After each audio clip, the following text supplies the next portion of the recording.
پروفیسور حسن اوکتای شارازای پیوندی ناودولتی لسروی مجاره وردگرم پیشی 10 سالان بو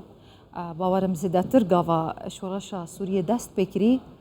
سال 2016 گاوا کو ترکیه دست به اپراسیون خویا یکم کری لسوریه چه گوت اردوغان گوتی ما آرمانجا بچنه سوریه بشار الاسد لسر کرسیا ده سالات راکین سوریا جوی دیکتاتوری قرطال کین پاشی انجام دانا سه اپراسیون سربازی و دروژه دا پلانا انجام دانا اپراسیون چهارما سربازی به تایبتی لروجاوای کردستان لدجی هزین کردی و ریوبریا خسر چما بگرمی آسایی کرنا پیوندیان شام و انقره دروژه دایه لسر وی پرسی را دواستم جمیوان خو هجای حسن اکتای پرسم هجای حسن گلک بخیر هاتی کردستان 24 دجمن جارا و دبیتا دوست نها گلو چنا برجواندین هف پاردناف برا انقره و شامه دا اگر لسر حساب کردان نبیت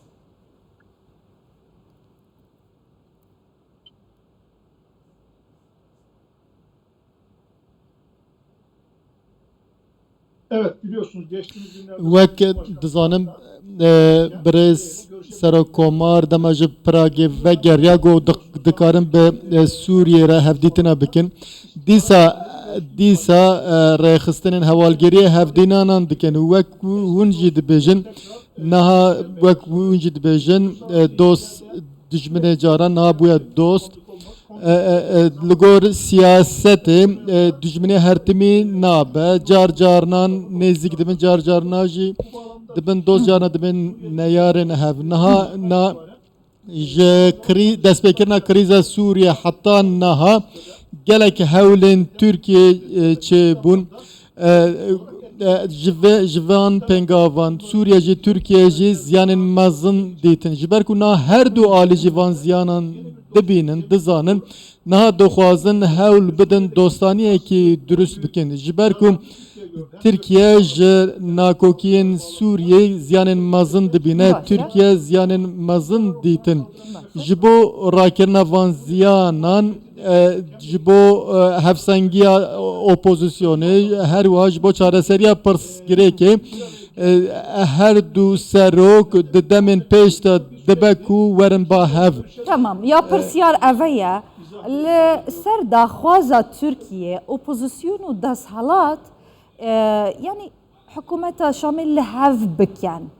eger eve daxwaze eve armanca eva bi destê Tirkiye ketî di nava zêdetir 5 salan da li wir e çi ye çi bû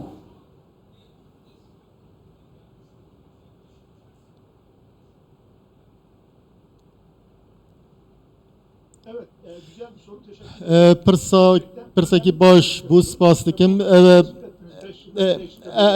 5 sala da çi hate guhertin gelo ya yekem li rojilata derya navras guhertinên ciddî hene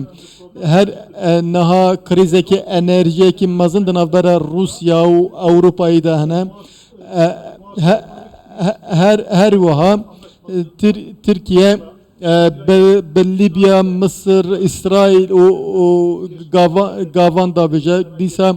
pêwendiyên İsraîlê bi aliyên din re baş dibin dema em Sûriye jî li ser van zêde bikin ji bo veguhestina xeta enerjiyê bo Ewropayê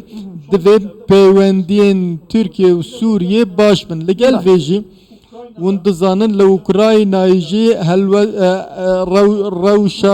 rewşa Sûriye cudaye dîsa li Sûriye rewşa Rusyayê cudaye هجا حسن اوا من جا خفتنی تفهم کری یک خال بو آنکو ترکیه بخاطر برجواندین آبوری دخوازه پیوندین خود گل شام آسایی بکه گلو آسایی کرنا وان پیوندیان لسر آستی سربازی چه قازانجا که ده ترکیه ده دمکی دا کو ریوبریا خسر اوا کرنا ستاتویه که سر بخود تام لدجی خواه که قاشو دناوا که وانه که دا کوریدوره که تروری لدجی خود بینه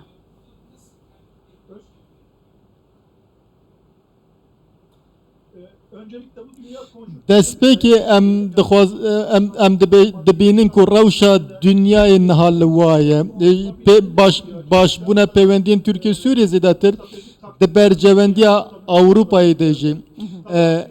her wiha duwarê serbadî jî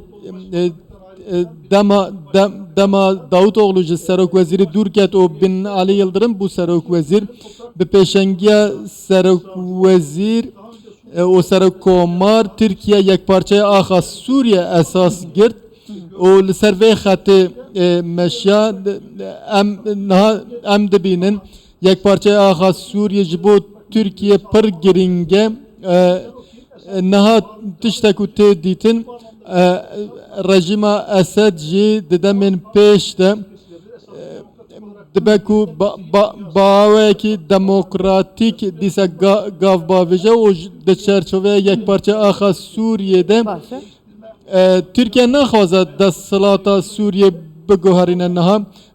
ji vê تمام encam اگر nehate پرسا girtin. هفکارن من به تمامی وی پرسه ترجمه بکن بگهرن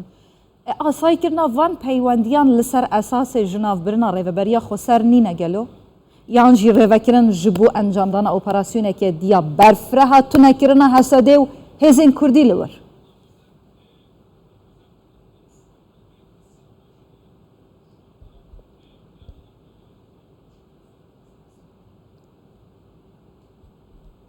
Evet, Türkiye'den baktığınızda Rasta dema em li Türkiye dinêrin Türkiye yekparçeya axa Sûriye dixwaze ne dixwaze li hemû Sûriye ew kantonên ku çêbûne ew rêveberiyên ku çûbûne divê bêbandor bibin û Sûriye li seranserê axa xwe desthilat be niha hin aligirê hin aliyên opozisyonê û dijî hin aligirên opozisyonê dema desthilat dema em vana hemî bînin ber çava de proseyeke nû dest pê bike em gelo de encamekî çawa were girtin Türkiye niha dibêje em vê grûpê dixwazin em vê naxwazin dibe ku sibe ev rewş biguhere hinek bixwaze پروفیسور hinekan jî nexwaze li gor guhertina desthilatê dibe ku projeyên wê derê jî bigorin إذا lêya yekem بروفيسور حسن أوكتاي شرازاي بيوندية ناف دولتي قال لك سباس مال سر شرط مرجن سوريا جينا خفي ليش بردمي تهر هبي